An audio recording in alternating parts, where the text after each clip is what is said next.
Very good day and welcome back to your own channel. मैं हूं doctor आलोक पुरोहित, आपका health coach. आज के इस एपिसोड में हम उन रीजंस की बात करेंगे जिन रीजंस की वजह से आप सडनली महसूस करते हैं कि आपकी ब्लड शुगर स्पाइक होती है और उन कारणों की तरह आपकी कभी भी तवज्जो नहीं जाती है या आप कभी अपनी बढ़ी हुई ब्लड शुगर को उनसे कोरिलेट नहीं कर पाते हैं। शायद ये कारण जानकर आपको कम से कम इतना अंदाज़ा ज़रूर होगा कि आपकी जो ब्लड शुगर स्पाइक हुई है वो किस वजह से हो सकती है। कई बार अचानक ब्लड शुगर स्पाइक होने का एक बहुत बड़ा कारण होता है स्ट्रेस। स्ट्रेस सिर्फ तनाव नहीं होता, मानसिक तनाव के अलावा यदि हम किसी भी तरह की शारीरिक स्ट्रेस से भी गुजरते हैं, फॉर एग्जाम्पल यदि आप बहुत तेज़ धूप में गए और अगर आपको किसी भी तरह से सनस्ट्रोक होता है या लू लगती है, उस कंडीशन में भी आप उस पेन के चलते अपनी ब्लड शुगर्स को स्पाइक्ड होता हुआ देख सकते हैं। इसके अलावा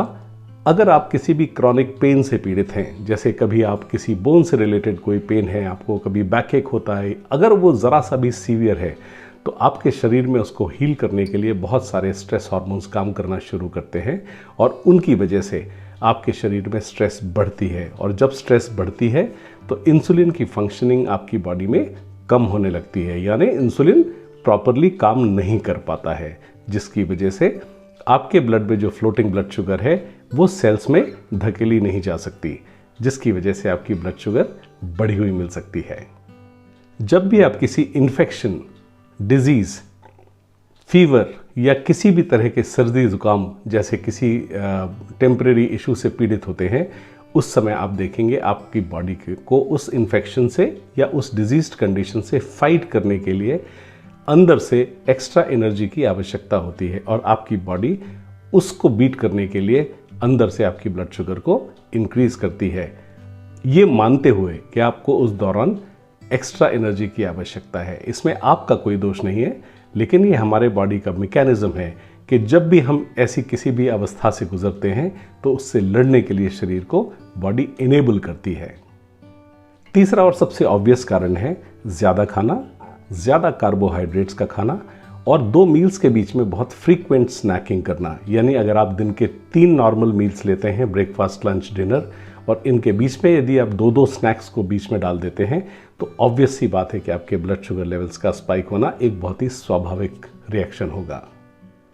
चौथा रीज़न भी बहुत ऑब्वियस है, आप जितना भी इनटेक करते हैं, लॉ ऑफ एनर्जी के हिसाब से अगर आप एक्सरसाइज नहीं करेंगे तो आप अपनी कैलोरीज को बर्न नहीं करेंगे, और जब आपके शरीर में वही कैलोरीज स्टोर होती हैं और आपका वज़न बढ़ता है तो स्वाभाविक सी बात है कि आप उस ग्लूकोज को जो आपके ब्लड में सर्कुलेट होता है या फ्लोट होता रहता है, उसको आप एनर्जी में कन्वर्ट करके बर्न नहीं कर पाएंगे। एक पांचवा बहुत इंपॉर्टेंट रीज़न है, जब भी आप अपने शरीर में डिहाइड्रेशन एक्सपीरियंस करेंगे तब आप देखेंगे कि concentration of glucose in your blood will increase, और तब उस समय पे जब आप अपने ब्लड शुगर की रीडिंग्स देखेंगे तब आप पाएंगे कि वो रीडिंग्स थोड़ी सी स्पाइक्ड अप आपको नज़र आती हैं। अगर आप वेल हाइड्रेटेड हैं तो आपके शरीर में कॉन्सेंट्रेशन के चलते ब्लड शुगर नॉर्मलाइज लेवल पर बनी रहती है। अगला इंपॉर्टेंट कारण है अगर आप अपनी किसी दवा की डोज को मिस करते हैं। फॉर एग्जाम्पल यदि आप खाने के साथ कोई टैबलेट या अपनी इंसुलिन की डोज लेते हैं और अगर आप गलती से उसको मिस कर जाएं तो ये संभावना है कि आने वाले 4-5 घंटों में शायद उसका तात्कालिक एक्सपीरियंस आपको नहीं होगा, लेकिन 5-7 घंटे के अंदर अंदर आपको अपनी ब्लड शुगर्स काफ़ी स्पाइक नजर आएंगी, बिकॉज जो फ्लोटिंग ग्लूकोज होगा वो दवा की कमी के चलते या इंसुलिन की कमी के चलते आपकी बॉडी में मेटाबोलाइज नहीं होगा। काफ़ी सारे डायबिटिक्स जब हाइपोग्लाइसीमिया के फेज में जाते हैं, यानी उनको कभी ब्लड शुगर कम दिखती है, तो इमीडिएटली इन इमरजेंसी वो हाइपोग्लाइसीमिया को ट्रीट करने के लिए या तो ग्लूकोज या कुछ ईटेबल्स का इस्तेमाल करते हैं ताकि उनकी ब्लड शुगर नॉर्मल लेवल्स पर रिटर्न हो जाए।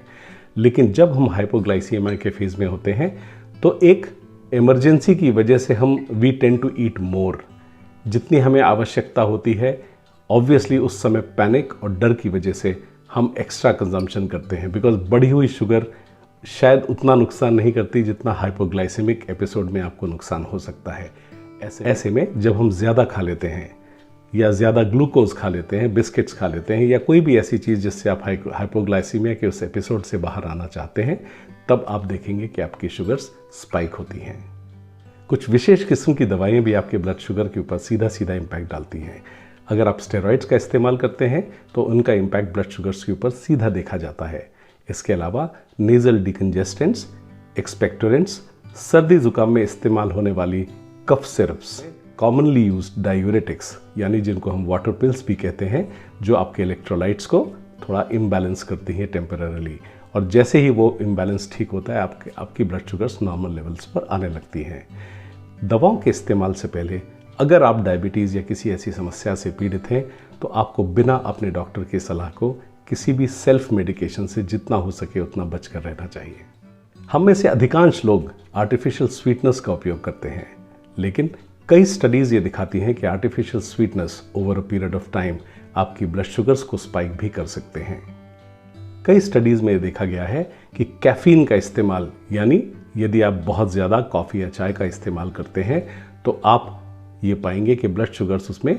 स्पाइक अप हो सकती हैं, और जिन लोगों के साथ ये समस्या है उन्हें कैफीन से जहाँ तक हो सके उसको मिनिमाइज करना चाहिए या फिर कैफीन से दूर रहना चाहिए।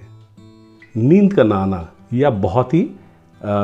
टूटी हुई नींद का आना या बहुत ही एपिसोडिक स्लीप, थोड़ी देर आना उसके बाद वापस से नींद खुलना, अगर कभी भी आपकी नींद पूरी नहीं होगी तो आप स्वतः अनुभव करेंगे कि सुबह उठने के बाद आपकी ब्लड शुगर्स आपको स्पाइक मिलेंगी। अगर ऐसा है तो रात के इंसिडेंट्स को याद कीजिए। यदि आपकी नींद ठीक से नहीं लगी है तो कम से कम आप इस बात को एक्सप्लेन कर सकते हैं कि आज आपकी ब्लड शुगर्स बिना एक्स्ट्रा खाए, बिना किसी दवा के, बिना किसी दूसरे कारण से बढ़ी हुई क्यों मिलती हैं। ब्लड शुगर यदि आप देखें तो आमतौर पर जैसे जैसे दिन चढ़ता है, अगर आप सुबह से शाम की तरफ जाएं, जैसे जैसे दिन चढ़ता है और ढलता है आपकी ब्लड शुगर्स को आप पाएंगे कि थोड़ा सा स्पाइक्ड अप आप एक्सपीरियंस करेंगे, और उनको उस समय later half of the day में कंट्रोल करना थोड़ा सा मुश्किल होता है। हमारे पिछले एपिसोड्स में यदि आपने ध्यान न दिया हो तो हमने डॉन इफेक्ट और सोमोगी इफेक्ट के बारे में बात की थी। डॉन इफेक्ट्स में आमतौर पर आप जब सुबह उठते हैं आपका शरीर